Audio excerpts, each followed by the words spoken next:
जय हिंद मेरे प्यारे विद्यार्थियों। स्वागत है आप सभी का आज के लेक्चर में। आज मैं आपको पढ़ाने वाला हूं जो आप स्क्रीन पे देख रहे हैं, यानी एसी जनरेटर। ठीक है, चैप्टर 6 का लेक्चर नंबर 5 और इस चैप्टर का नाम है इलेक्ट्रोमैग्नेटिक इंडक्शन। ठीक है, तो आपको मैं बता देता हूं कि जो जनरेटर होता है इसके दो टाइप होते हैं। एक एसी जनरेटर होता है और एक होता है डीसी जनरेटर। ठीक है, तो दोनों में कुछ बेसिक डिफरेंस है। तो हम लोग जो यहाँ पर पढ़ने वाले हैं, हम लोग पढ़ने वाले हैं एसी जनरेटर। ठीक है, तो शुरू करते हैं आज का लेक्चर। थोड़ा सा आपको डिफरेंस मैं डिटेल्स में थोड़ा बताता हूँ। जो एसी जनरेटर होती है और जो डीसी जनरेटर होती है, दोनों में क्या डिफरेंस होता है ये देखिए। सबसे पहला ये होता है कि जो एसी जनरेटर होती है, ठीक है, इसमें से आपका जो करंट होता है एसी जनरेटर में वो आपका पीरियडिकली चेंज होता है। ठीक है, करंट का डायरेक्शन। और डीसी जनरेटर में इसका फिक्स रहता है। उसी प्रकार इसका एक में आपका कॉइल फिक्स्ड होता है बट मैग्नेट मूव करता है, और एक में आपका कॉइल रोटेट करता है। ठीक है, मतलब इसलिए कैटेगरी इस तरह से बांटा गया है। तो इस तरह से आपका डिफरेंसेस है। और भी डिफरेंसेस है। एक का यूज़ आपका एप्लियंसेस जैसे इलेक्ट्रिसिटी जनरेशन में किया जाता है, और एक का यूज़ जो है चार्जिंग में किया जाता है, स्मॉल पावर सप्लाई में किया जाता है, बैटरी में किया जाता है। ठीक है, तो उसी प्रकार जिस तरह से आपका ये आपका कह लो कि जो मोटर एक तरह का, ये सब क्या है, जनरेटर एक तरह का मोटर होता है। ठीक है, तो आप ऐसे समझ लो कि आप जो एसी मोटर होता है और जो डीसी मोटर होता है उसमें क्या होता है। ठीक है, तो एसी मोटर जो होता है, एसी मोटर जो होता है वो आपका करंट जो होता है एसी मोटर में वो मेन इनपुट का काम करता है। ठीक है, और डायरेक्ट करंट में जो मेन इनपुट होता है वो मतलब डीसी मोटर में होता है, डायरेक्ट इनपुट होता है। ठीक है, ये सारा चीज़। उसके बाद और भी कई सारा डिफरेंसेस है एसी मोटर और डीसी मोटर में। AC motor are 3 inputs terminal, जैसे रेड, येलो एंड ब्लू कह सकते हो आपको, RYB। And DC motor has only 2 input terminals, positive and negatives. ठीक है, एसी मोटर में कोई कार्बन ब्रशेस नहीं होता है और डीसी मोटर में कार्बन ब्रशेस होता है। ठीक है, सप्लाईज जो होता है, एप्लीकेशन जो होता है एसी मोटर का, वो suitable for large and industrial application के लिए सूटेबल होता है एसी मोटर। और डीसी मोटर जो है उसका स्मॉल ये पे यूज़ किया जाता है डोमेस्टिक पर्पस के लिए, और आपका स्मॉल एप्लीकेशंस है उसका। ठीक है, तो ये सारा चीज़ है। डीसी मोटर में सेल्फ स्टार्टिंग होता है और एसी मोटर में आपका सेल्फ स्टार्टिंग नहीं होता है।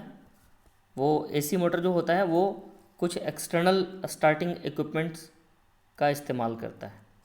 ठीक है, उसके बाद यही सब चीज़ है। अब आर्मेचर का पोजीशन के अकॉर्डिंग अगर देखेंगे एसी मोटर और डीसी मोटर का डिफरेंस, तो आर्मेचर जो होता है वो स्टेशनरी होता है एसी मोटर में, है ना, और मैग्नेटिक फील्ड रोटेट करता है। बट डीसी मोटर में क्या होता है, आर्मेचर रोटेट करता है और मैग्नेटिक फील्ड स्टेशनरी होता है। ठीक है, अगर हम मेंटेनेंस के नज़रिए से देखेंगे तो मेंटेनेंस के नज़रिए से एसी मोटर जो होता है वो लेस एक्सपेंसिव होता है as compare to DC motor. और जो डीसी मोटर होता है इसका जो मेंटेनेंस होता है वो एसी मोटर के कंपैरिजन में ज़्यादा होता है। तो ये सारा, ठीक है, इस्तेमाल होता है। अगर सप्लाई फेज़ जो होता है ना, फेज़ होता है, फेज़ आप जानते होंगे, तो फेज़ के नज़रिए से अगर देखेंगे तो एसी मोटर में सिंगल फेज़ भी होता है और 3 फेज़ पर भी यूज़ किया जाता है एसी मोटर का। लेकिन जो डीसी मोटर होता है वो केवल और केवल सिंगल फेज सप्लाई यूज़ करता है, ठीक है। तो ये डिफरेंसेस आपका था एसी मोटर और डीसी मोटर में। अब हम बढ़ते हैं आगे, ठीक है। तो यहाँ पर सबसे पहले देखिए, सबसे पहला सवाल ये उठता है कि व्हाट इज़ एसी जनरेटर, या फिर कह लो कि डिफाइन जनरेटर, ठीक है। तो हम लोग कहेंगे कि जनरेटर इज़ अ डिवाइस, या कह लो मशीन, इलेक्ट्रिकल डिवाइस भी कह सकते हैं। Generator is a machine that converts available mechanical energy into electrical energy. Generator वो होता है जो मैकेनिकल एनर्जी को इलेक्ट्रिकल एनर्जी में कन्वर्ट करता है, दैट इज़ कॉल्ड जनरेटर, ठीक है। और ये किस प्रिंसिपल पे फंक्शन करता है? It works on the principle of Faraday laws of electromagnetic induction, ठीक है। तो यहाँ पर देखिए, based on the output obtained, तो इससे जो हमें आउटपुट मिलता है तो उसके आधार पर जनरेटर को 2 कैटेगरी में डिवाइड किया गया। एक है आपका एसी जनरेटर और दूसरा है आपका डीसी जनरेटर, ठीक है। तो एसी जनरेटर और डीसी जनरेटर, तो इसमें भी आप थोड़ा सा डिफरेंस आप समझ लो कि जो एसी जनरेटर होता है और जो डीसी जनरेटर होता है, इन दोनों में क्या डिफरेंस है, ठीक है। तो एसी जनरेटर जो होता है, इस वाले की बात कर रहा हूँ। एसी जनरेटर जो होता है वो आपका मैकेनिकल डिवाइस होता है जो मैकेनिकल एनर्जी को एसी इलेक्ट्रिकल एनर्जी में कन्वर्ट करता है। और जो डीसी जनरेटर होता है वो मैकेनिकल डिवाइस होता है जो मैकेनिकल एनर्जी को डीसी इलेक्ट्रिकल पावर में कन्वर्ट करता है, ठीक है। दूसरा डिफरेंस ये है कि जो एसी जनरेटर होता है, ठीक है ना, तो उसमें जो इलेक्ट्रिकल करंट जो होता है, ठीक है, वो पेरिडिकली जो उसका डायरेक्शन होता है इलेक्ट्रिक करंट का, वो रिवर्स हो जाता है, ठीक है। बट डीसी जनरेटर में the direction of electrical current flows only in one direction, ठीक है। तो ये आपका दूसरा डिफरेंस था। तीसरा डिफरेंस मैं आपको बता रहा हूँ orally. The third main difference in between AC generator and DC generator are, in AC generator does not have commutators, AC generator में कम्यूटेटर्स नहीं होता है और DC जनरेटर में कम्यूटेटर्स होता है, ठीक है। तो कम्यूटेटर क्यों होता है और क्यों नहीं होता है, आपको मैं बता दूं। कम्यूटेटर का जो फंक्शन होता है, कम्यूटेटर एक छोटी सी डिवाइस होती है, ठीक है, जो करंट के डायरेक्शन को एक ही डायरेक्शन में, मतलब करंट को एक ही डायरेक्शन में फ्लो करवाने के लिए रिस्पॉन्सिबल होता है। कौन? कम्यूटेटर, ठीक है। तो हम बोल सकते हैं कि DC generator have commutator to make current flows in one direction only, ठीक है। और एक और डिफरेंस है, एसी जनरेटर में स्लिप रिंग्स होता है और डीसी जनरेटर में स्लिप रिंग्स कम्यूटेटर्स होता है, ठीक है। तो दोनों अलग अलग चीज़ है, स्लिप रिंग्स अलग है और स्लिप रिंग्स कम्यूटेटर अलग है, ठीक है। तो हम लोग यहाँ पर सिर्फ और सिर्फ एसी जनरेटर पढ़ने वाले हैं। मैंने डिफरेंस आपको बेसिक बता दिया है, जो कि आपके इसमें आपका इंक्लूड नहीं था, वो कुछ एक्स्ट्रा मैंने आपको बता दिया। अब हम आगे बढ़ते हैं। तो एसी जनरेटर को देखिए यहाँ पर ऑल्टरनेटर भी कहा जाता है। तो इसको ऑल्टरनेटर इसलिए कहा जाता है क्योंकि ये करंट के डायरेक्शन को पीरियडिकली चेंज करता है। देखिए अभी ये प्लस था, फिर माइनस आ गया, फिर प्लस हो गया, फिर माइनस आ गया, तो इस तरह से ये चेंज करता है, इसलिए हम लोग इसको ऑल्टरनेटर भी कहते हैं। तो AC generator is a machine that converts mechanical energy into electrical energy. The generated electrical energy is in the form of an alternating current sinusoidal output wave form. Okay, so now note हम याद रखेंगे, क्या याद रखेंगे कि the mechanical energy is usually supplied by steam turbine, gas turbine और and combustion engine. ठीक है, तो इसमें देखिए जैसा कि मैंने आपको बताया कि जो डीसी जनरेटर होता है ये इसमें सेल्फ स्टार्ट लेता है। ठीक है, डीसी जनरेटर में, but AC generator self start नहीं होता है। तो इसको स्टार्ट करने के लिए हम लोग क्या करते हैं, इस्तेमाल टरबाइन का इस्तेमाल करते हैं। ये टरबाइन का, तो टरबाइन जो है वो तीन तरह का मतलब दो तरह का हो सकता है। एक आपका स्टीम टरबाइन हो सकता है, ठीक है, फिर आपका गैस टरबाइन हो सकता है, फिर आपका कंबशन इंजन हो सकता है। ठीक है, कंबशन इंजन मतलब इंजन में कुछ जलाएं। जैसे स्टीम टरबाइन में क्या होता है, कोयला को पहले जलाया जाता है। ठीक है, और कोयला को जलाने के बाद प्लांट में जहाँ पर इलेक्ट्रिसिटी जनरेट होती है, तो उस प्लांट की मैं बात कर रहा हूँ, तो वहाँ पर क्या होता है, कोयला को पहले जलाया जाता है। कोयला को जलाने के बाद उसका जो स्टीम मिलता है उसको एक चैम्बर में जमा किया जाता है।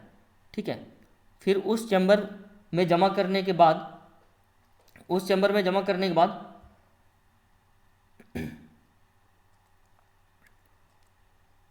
जो स्टीम होता है उसको फिर जब वो बहुत ज़्यादा स्टीम जमा हो जाता है तब उसके बाद एक पाइप से उसको छोड़ा जाता है और टरबाइन के ब्लेड पे उसको छोड़ा जाता है। तो टरबाइन का ब्लेड क्या होता है, घूमना शुरू कर देता है। तो वहाँ पर जब कोई चीज़ घूमती है तो उसमें मैकेनिकल एनर्जी होता है, और जब टरबाइन घूमता है तो उसके पीछे डायनेमो लगा रहता है। तो डायनेमो का काम होता है कि मैकेनिकल एनर्जी को इलेक्ट्रिकल एनर्जी में कन्वर्ट कर दे। ठीक है, तो ये सारा चीज़। तो अभी देखो नेक्स्ट प्रिंसिपल क्या है इसका। ठीक है, वर्किंग प्रिंसिपल तो हम जानते हैं कि जो एसी जनरेटर होता है it works on the principle of Faraday law of electromagnetic induction. This can either be achieved by rotating a conducting coil in a static magnetic field. ठीक है, कहने का मतलब है कि एक स्टैटिक मैग्नेटिक फील्ड लेंगे, नॉर्थ पोल लेंगे और एक साउथ पोल लेंगे, तो यहाँ पर एक फील्ड ऐसे जनरेट हो जाएगा। तो इस फील्ड को हम लोग बोल रहे हैं स्टैटिक मैग्नेटिक फील्ड। अब यहाँ पर एक कॉइल को हम ऐसे रखेंगे, अब ये कॉइल क्या होगा, ऐसे घूम जाएगा ओमेगा से। मैग्नेटिक, ये मैग्नेट और ये मैग्नेट, ये दोनों मैग्नेट कांस्टेंट है, बट कॉइल क्या होगा, घूमेगा। तो जैसे ही कॉइल घूमेगा तो कॉइल जो है मैग्नेटिक फील्ड में घूमना शुरू कर देगा। Okay, so this can either be achieved by rotating a conducting coil in a static magnetic field or by rotating the magnetic field that contains the stationary conductor. The preferred arrangement is to keep coil stationary because it is easier to draw induce alternating current from a stationary armature coil then a rotating coil। ठीक है, तो ये आप देख लीजिए। Next आपका जो है कि यहाँ पर एक इम्पॉर्टेंट बात याद रखने वाला है कि the generated EMF depends on the number of armature coil turns. मतलब कि आर्मेचर जो होता है, अभी आपको दिखाऊंगा थोड़ी देर में आर्मेचर कैसा होता है। ठीक है, तो आर्मेचर कॉइल जो होता है एक तरह का कॉइल होता है आर्मेचर कॉइल। ठीक है, तो उसके नंबर ऑफ टर्न्स पे कौन डिपेंड कर रहा है, ईएमएफ जो डेवलप होगा, जनरेट होगा जो ईएमएफ, वो ईएमएफ नंबर ऑफ टर्न्स पे डिपेंड कर रहा है। Magnetic field strength and the speed of the rotating field, तो तीन फैक्टर पे डिपेंड कर रहा है। पहला आपका आर्मेचर कॉइल पे डिपेंड कर रहा है। ठीक है, इसमें कितने नंबर ऑफ टर्न्स है उस पर डिपेंड कर रहा है। दूसरा आपका डिपेंड कर रहा है मैग्नेटिक फील्ड यानी बी पे, और तीसरा डिपेंड कर रहा है कि जो स्पीड घूम रही है मतलब ओमेगा कितनी है, rotating speed, the speed of the rotating field. तो फील्ड का जो रोटेटिंग स्पीड है ओमेगा वो कितना है। ठीक है, इस तीन फैक्टर पे डिपेंड कर रहा है कौन, जो ईएमएफ जनरेट होगा वो। ठीक है, आपको सबसे इम्पॉर्टेंट बात समझ में आना चाहिए कि जनरेटर एक ऐसा डिवाइस है जो मैकेनिकल एनर्जी को इलेक्ट्रिकल एनर्जी में बदलता है। ठीक है, तो ये सारा चीज़ है। Next, parts of an AC generator. अगर एसी जनरेटर है तो उसके पार्ट्स कौन कौन से हैं, ये देखिए आपका इसमें इतने पार्ट्स होते हैं। फील्ड होता है, आर्मेचर होता है, फील्ड मतलब मैग्नेटिक फील्ड, फिर प्राइम मूवर होता है, फिर रोटर होता है, स्टार्टर होता है, और स्लिप रिंग्स होता है, ठीक है। इतने सारे पार्ट्स होते हैं जो कि आपको अलग अलग रूप में ऐसा दिखेंगे। ये देखिए स्टार्टर ऐसा दिखता है, रोटर ऐसा दिखता है, ऑल्टरनेटर ऐसा दिखता है, फिर आपका ब्रश बॉक्स ऐसा दिखता है और स्लिप रिंग्स ऐसा दिखता है, ठीक है। तो ये कंपोनेंट्स है आपका एसी जनरेटर का। अब हम आगे बढ़ते हैं, ठीक है। नेक्स्ट जो पॉइंट है आपका, ये देखिए आपका इस तरह से हम लोग इसको मतलब ऐसे हम लोग डायग्राम डिज़ाइन कर सकते हैं। तो यहाँ पर आप देख सकते हैं कि सॉरी, हाँ, यहाँ पर आप देख सकते हैं कि देखिए ये साउथ पोल है और ये नॉर्थ पोल है, तो इसके बीच एक मैग्नेटिक फील्ड इस तरह से सेटअप हो जाएगा, मैग्नेटिक फील्ड, ठीक है। अब इस मैग्नेटिक फील्ड के बीच में ये कॉइल को हम एक सर्कुलर कॉइल लिया गया, यहाँ पर इसको रोटेट कराया जा रहा है, ठीक है। तो जैसे ही कॉइल को हम रोटेट कराएंगे तो इस कॉइल का जो एरिया है आपका वो वैरी करेगा, और अगर एक कॉइल का एरिया वैरी करेगा तो यहाँ पर एक ईएमएफ जनरेट होगा, ठीक है। तो यहाँ पर देखिए ये रोटर लगा हुआ है, यहाँ पर दिस इज स्लिप रिंग्स, ये वाला यहाँ पर दिख रहा होगा आपको, ये दोनों स्लिप रिंग्स है, और ये आपका आउटपुट है, आपका एसी आउटपुट, ठीक है। तो this is basic AC generator, this is basic AC generator. तो ये आपका स्टार्टर है जिसको हम लोग स्टार्टर फील्ड बोलते हैं, स्टेशनरी, ठीक है। और ये आपका एक्सटर्नल सॉरी फील्ड एक्साइटेशन है यहाँ पे, और यहाँ पर एक्साइटर फील्ड रियोस्टेट है। तो रियोस्टेट कैसा होता है आपको मैं बता दूँ। रियोस्टेट जो होता है इस तरह का एक चीनी मिट्टी का बना होता है, नॉन कंडक्टिंग मेटल का, और उस पर ना वायर, सिल्वर वायर बहुत क्लोजली जो है उंडेड रहता है, ठीक है। और रियोस्टेट आपका लैब में आपको दिख जाएगा, फिजिक्स लैब में। Next, purpose of each component of an AC generator. तो हम लोगों ने जैसे हम लोगों ने देख तो लिया हम लोगों ने कंपोनेंट कि क्या है, इतने कंपोनेंट्स तो हैं, आपका फील्ड है, आर्मेचर है, प्राइम मूवर है, रोटर है, स्टार्टर है एंड स्लिप रिंग्स है।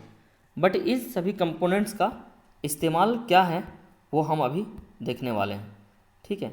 तो सबसे पहला देखिए, जो सबसे पहला आपका फील्ड है, तो फील्ड का क्या होता है, जैसे देखिए फील्ड यहाँ पर कैसे दिखाया गया है, ये देखिए यहाँ पर लिखा हो छोटा सा magnetic field, so this is field, ठीक है ना।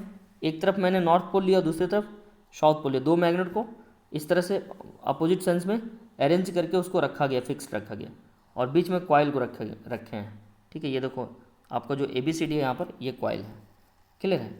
तो आप यहाँ पर देख सकते हैं कि जो फील्ड है वो क्या होता है, the field consist of coils of conductors that receive a voltage from the source and produce magnetic flux. The magnetic flux in the field cuts the armature to produce magnetic flux, ठीक है। this voltage is this voltage is the output voltage of AC generator। फिर से पढ़ते हैं इसको, the field consists of coil of conductors। तो field में क्या क्या क्या होता है, कंडक्टर्स का कॉयल होता है, that receive voltage from the source and produce magnetic flux, ठीक है। The magnetic flux in field cuts the armature to produce magnetic flux, ठीक है। तो मैग्नेटिक फ्लक्स में क्या होता है, आर्मेचर को कट किया जाता है जो कि मैग्नेटिक फ्लक्स प्रोड्यूस करता है, और इस तरह से जो आउटपुट वोल्टेज है वो हमको मिलता है, ठीक है। ये आपका हो गया फील्ड की बात। दूसरा जो बात है आपका पॉइंट नंबर 2 वो है आपका आर्मेचर। तो देखिए आर्मेचर क्या होता है और किस तरह का होता है, ये होता है आपका आर्मेचर कॉइल, ठीक है। The parts of an AC generator, it is the मतलब armature is the part of an AC generator in which the voltage is produced is known as an armature. तो इसी में वोल्टेज प्रोड्यूस होता है और इसको हम लोग आर्मेचर बोलते हैं। ये प्रैक्टिकली ऐसा दिखता है, ठीक है। This component primarily consist of coils of wire, ठीक है। इसमें जो है शुरू में क्या होता है, कॉइल ऑफ वायर का कॉइल होता है, ठीक है ना, that are large enough to carry the full load current of the generator, ठीक है। तो ये आपका पॉइंट है कि आर्मेचर जो होता है एक तरह का कॉइल होता है। आप इसमें आप सिंपली ऐसे भी लिख सकते हैं आर्मेचर की जगह पर कि आर्मेचर इज अ कॉइल ठीक है ना, विच हाँ, armature is a coil whose component primarily consist of wire, coil wire है ना, and that are large enough to carry the full load current to the generator। ठीक है, तो ये सारा चीज़ आपका हो गया। उसके बाद जो थर्ड पॉइंट होता है, जो तीसरा जो है आपका है, ये है प्राइम मूवर। तो प्राइम मूवर का क्या काम होता है, देखिए, the components use to drive the AC generator. ठीक है, वह कंपोनेंट जो एसी जनरेटर को ड्राइव करने के लिए इस्तेमाल होता है, ठीक है, उसको हम लोग क्या बोलते हैं, is known as prime mover. ठीक है, the prime mover could either be a diesel engine, steam engine, मतलब डीजल इंजन और स्टीम टरबाइन और ए मोटर। ठीक है, कहने का मतलब है कि प्राइम मूवर को हम लोग स्टार्टर भी कह सकते हैं। ठीक है, तो इसमें प्राइम मूवर इसको इसलिए बोला गया क्योंकि होता क्या है कि जैसे मान लीजिए कि आपके पास कोई भी है सेटअप है जनरेटर का। ठीक है, तो जैसे कि मैंने आपको बोला कि जो एसी जनरेटर होता है और जो डीसी जनरेटर होता है, उसमें एक बेसिक डिफरेंस ये है कि एसी जनरेटर को स्टार्ट होने के लिए मतलब स्टार्ट वो खुद से नहीं होगा। ठीक है, और जो डीसी जनरेटर होता है वो सेल्फ स्टार्ट लेता है। तो इसमें अगर खुद से स्टार्ट नहीं होगा तो कुछ तो चाहिए स्टार्ट कराने के लिए, तो वो जो होता है वही होता है आपका प्राइम मूवर जो स्टार्ट करना। और प्राइम मूवर के रूप में हम लोग क्या यूज़ करते हैं, डीजल इंजन का यूज़ कर सकते हैं, स्टीम टरबाइन का यूज़ कर सकते हैं, या फिर मोटर का इस्तेमाल किया जा सकता है। अब बोलोगे सर मोटर का कैसे इस्तेमाल किया जाता है, मैं आपको बता रहा हूँ। शाहरुख खान की एक मूवी आई थी बहुत पहले, शायद उसका मुझे एग्जैक्टली नाम नहीं याद है, बट उस मूवी में मैं आपको थोड़ा सा स्टोरी बताता हूँ। उसमें ना ऐसा होता है कि शाहरुख खान पहले बचपन में रहता है गांव में, फिर वो बड़ा बन जाता है, साइंटिस्ट बन जाता है। ठीक है, तो फिर वो साइंटिस्ट बनने के बाद फिर वो वापस आता है गांव। ठीक है, और कुछ एक्सपेरिमेंट के लिए आता है वो।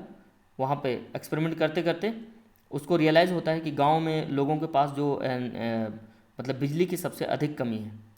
तो वो जब उसका जाने का टाइम आता है, जब फिर से उसका नासा से कॉल आ जाता है, तो वो जाने के पहले एक बार रियलाइज़ करता है कि यहाँ पर लोगों को बहुत दिक्कत है। तो वो क्या करता है, वहाँ पर वो बिजली पैदा करता है। ठीक है, तो बिजली पैदा करता है तो पहले क्या करता है, जो डैम होता है, तो डैम से नीचे एक टरबाइन बनाता है। ठीक है, फिर डैम से पानी आता है और टरबाइन के ब्लेड पे घूमता है, गिरता है पानी। तो जैसे ही टरबाइन के ब्लेड पे गिरता है, मान लीजिए जैसे आपका टरबाइन ब्लेड ऐसा है, आप ऐसा सोच लो, आप ऐसा मान लेते हैं कि ये आपका टरबाइन ब्लेड है। ठीक है, ऐसे आपका टरबाइन ब्लेड इसी टाइप का होता है। तो अगर मैं यहाँ से पानी इस पर गिराऊँ, ऐसा इसको सेटअप ऐसा बनाऊँ कि इस पर पानी गिराऊँ, तो जब इस पर बहुत फोर्स से यहाँ पर पानी गिरेगा तो ये ब्लेड तो नीचे आएगा ना, और जब ये ब्लेड नीचे आएगा तो ये ऊपर जाएगा, फिर ये ऐसे जाएगा, फिर ये ऐसे जाएगा। तो ये इस तरह से क्या होगा, क्लॉकवाइज घूमना शुरू कर देगा। तो वही काम होता है प्राइम मूवर का। ओके, तो यहाँ पर दूसरा जो है रोटर होता है। ठीक है, अब देखिए रोटर क्या होता है, the rotating component of the generator is known as rotor. नाम से ही पता चल रहा है कि जनरेटर का वह हिस्सा जो रोटेट कर रहा है उसको हम लोग बोलते हैं rotor. The generators prime movers drives the rotor based on the type of generator. तो कहने का मतलब है कि अगर मैं टरबाइन के ब्लेड की बात करूं, ठीक है, ऐसे होता है ना ब्लेड, तो इसी को हम लोग रोटर बोल सकते हैं क्योंकि ये रोटेट करेगा। ठीक है ना, ये पूरा क्या है, पंखा एक तरह का, और इसे डायनेमो सेटअप रहता है, अटैच्ड रहता है डायनेमो। ठीक है, तो दिस इज कॉल्ड रोटर। तो based on the type of generators the component में आइदर बी द आर्मेचर और द फील्ड। मतलब जनरेटर के आधार पर ये जो इसका कंपोनेंट होता है, रोटर जो होता है, वो या तो आर्मेचर हो सकता है, रोटर, ठीक है, आइदर में भी आर्मेचर और द फील्ड। तो मैग्नेटिक फील्ड मतलब कहने का मतलब दो तरह का है। मतलब इसमें जो इलेक्ट्रिसिटी जो जनरेशन हो रही है ना, मतलब दो तरीके से हो सकती है।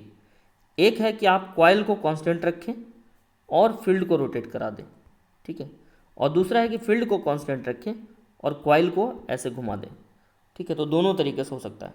तो यही चीज़ बोल रहा हूँ, रोटर के रूप में दोनों हो सकता है, कॉइल भी रोटर का काम कर सकता है और मैग्नेटिक फील्ड भी रोटर का काम कर सकता है। The rotor will be the armature if the voltage output is generated there.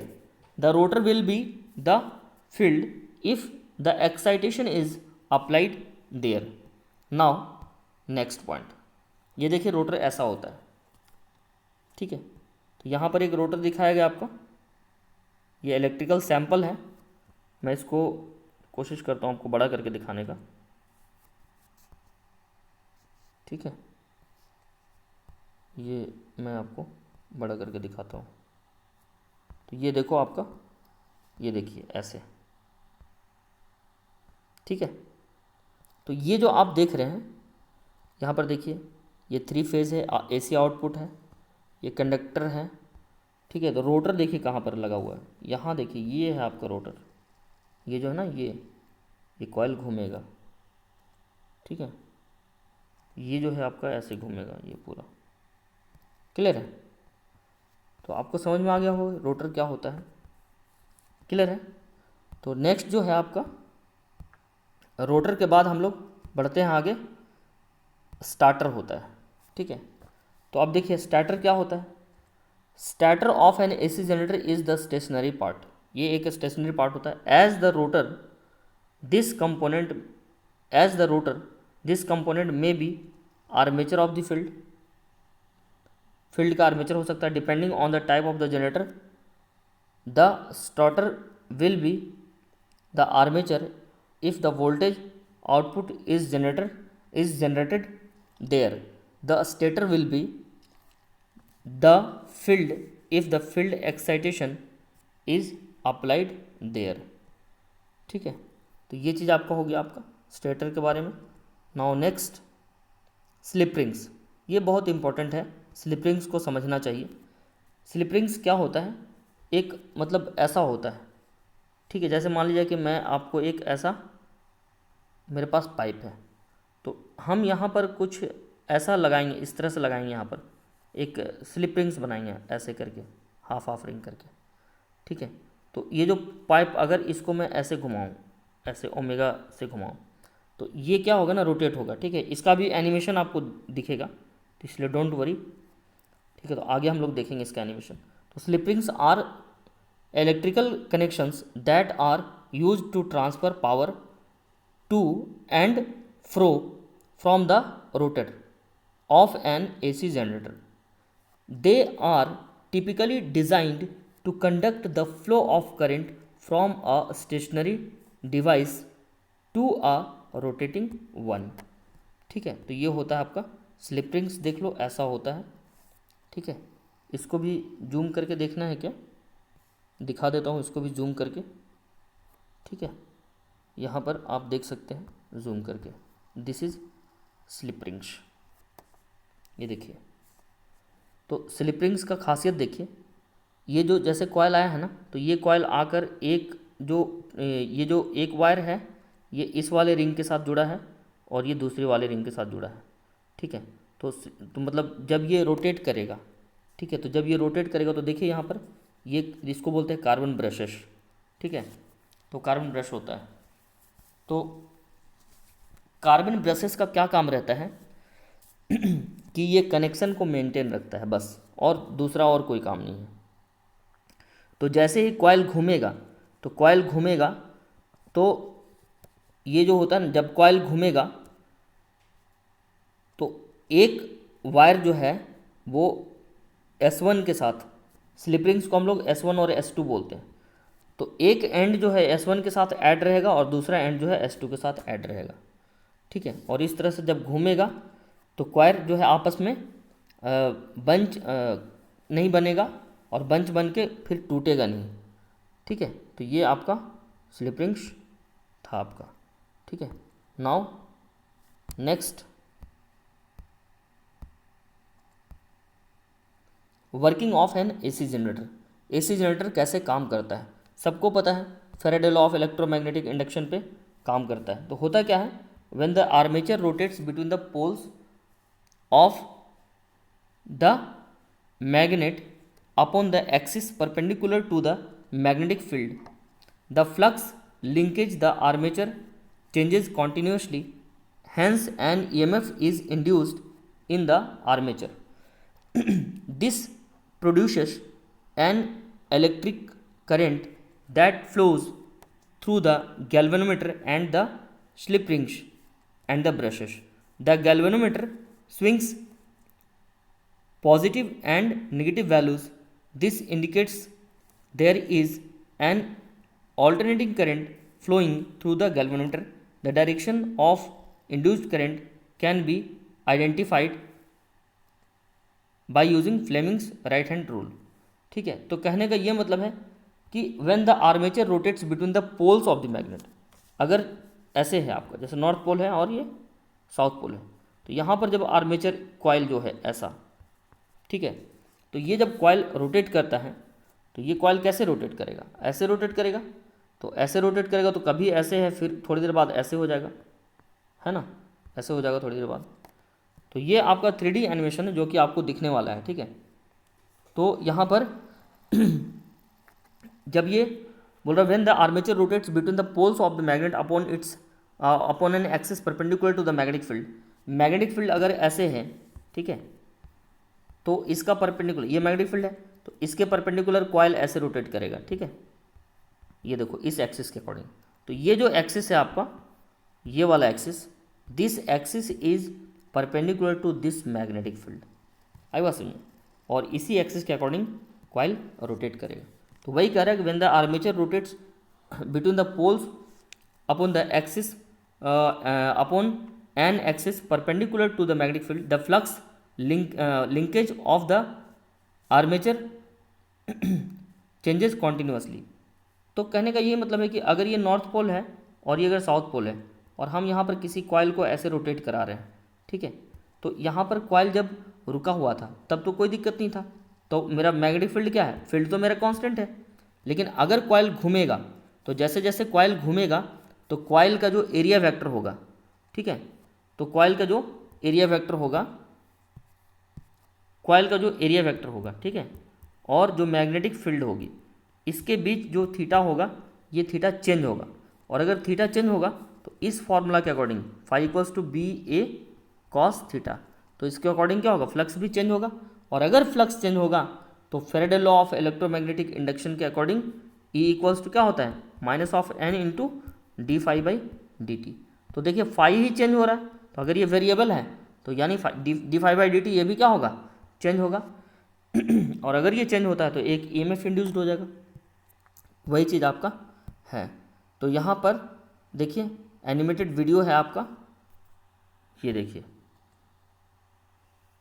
ठीक है, यहाँ पर सॉरी वीडियो नहीं चल रहा शायद, ओके मैं देखता हूँ क्यों नहीं चल रहा,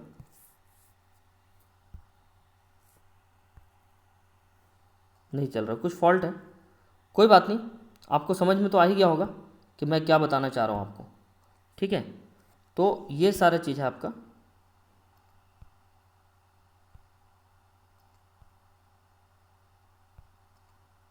ठीक है, अब देखते हैं, एनिमेशन नहीं चल रहा है तो उसका देख लेंगे बाद में, अगर वैसा कुछ होगा तो मैं फिर से दोबारा लेक्चर डाल दूंगा, डोंट वरी अबाउट दैट। आपको समझ में चीज़ें आ गई होगी मैं क्या कहना चाह रहा हूँ। ठीक है, तो मैग्नेटिक फ्लक्स चेंज होने के कारण वो उस तरह से प्रिंसिपल इसका फंक्शन करता है। अब देखिए advantages of an AC generator, क्या क्या एडवांटेजेस होता है, तो few advantages of AC generators are, पहला जो एडवांटेजेस है वो ये है कि AC generators can be easily stepped up and step down through transformer. Transformer को का इस्तेमाल करके एसी जनरेटर को हम लोग ईजिली स्टेप अप और स्टेप डाउन में हम लोग इस्तेमाल कर सकते हैं।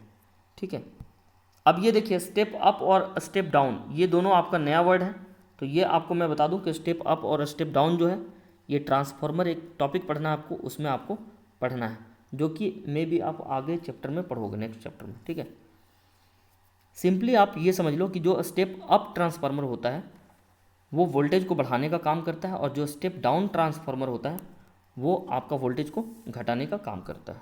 ये आपका now the point number 2 is transmission link size might be thinner because of the step up features. Transmission link size might be thinner because of the setup features. Clear है? Now the next, losses are relatively lesser than DC machine. DC machine के comparison में इसमें जो loss होता है वो कम होता है, ठीक है। और ये भी आपको पॉइंट समझ में आया होगा, transmission link size might be thinner, मतलब थिनर मतलब पतला होता है।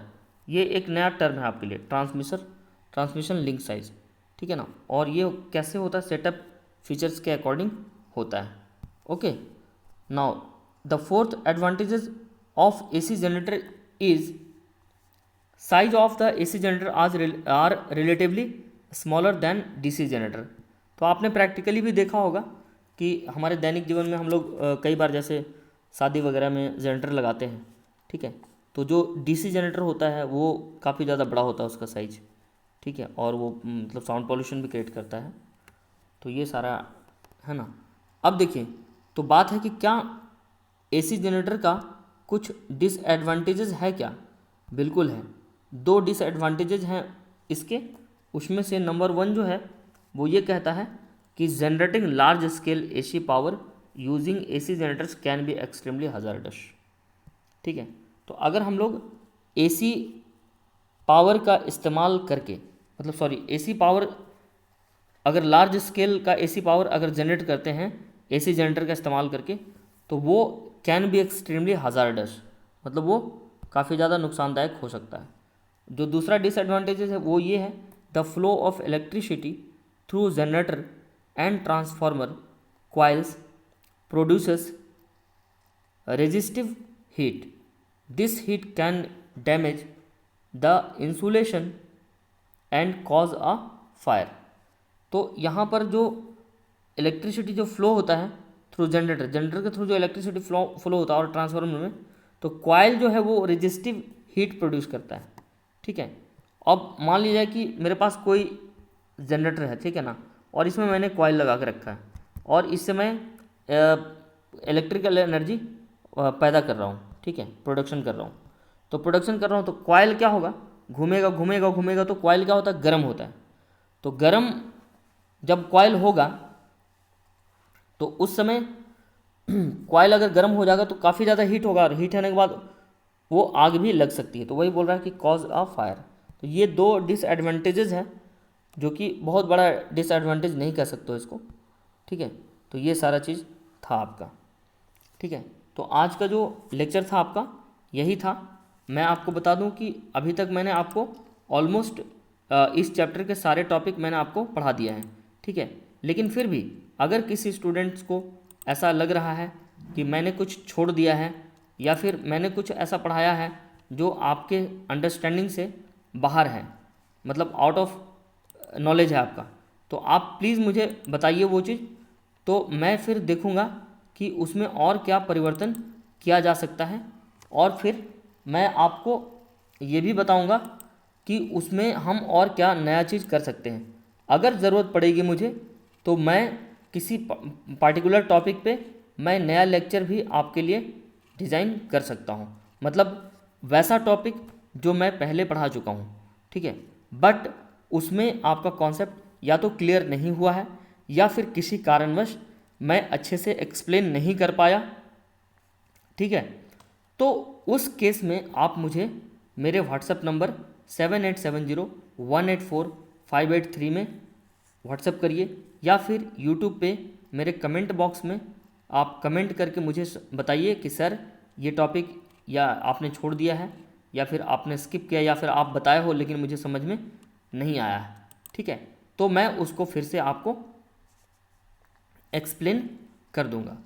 अभी मैं इसके पहले कि ये लेक्चर मैं फिनिश करूं, मैं आपको एक बार फिर से याद दिलाना चाहता हूं कि इस चैप्टर में आपने क्या क्या पढ़ा है, ठीक है। तो सबसे पहला देखिए, जिस दिन इंट्रोडक्शन था उस दिन हम लोगों ने इंट्रोडक्शन में हम लोगों ने फैराडे और लेंज का लाइफ के बारे में पढ़े, फैराडे के लाइफ के बारे में ज़्यादा डिटेल्स पढ़े थे। एक्सपेरिमेंटल फेनोमेनन हम लोग पढ़े थे फैराडे के बारे में। फिर हम लोग मैग्नेटिक फ्लक्स के बारे में पढ़े थे। फिर फैराडे लॉ ऑफ इंडक्शन पढ़े थे। ठीक है, ये सारा टॉपिक हम लोग ऑलरेडी पढ़ चुके हैं। फिर हम लोगों ने न्यूमेरिकल्स भी किया था, फिर लेंज लॉ पढ़े, फिर कंजर्वेशन ऑफ एनर्जी पढ़े, फिर मोशनल ईएमएफ पढ़े, that is called motional electromotive force, ये भी हम लोग पढ़ चुके हैं। फिर उस पर न्यूमेरिकल्स भी किए हैं। ठीक है, तो ओवरऑल देखा जाए कि इस चैप्टर में मैंने 3 न्यूमेरिकल्स लिए हैं, 3 असाइनमेंट भी दिए हूँ आपको।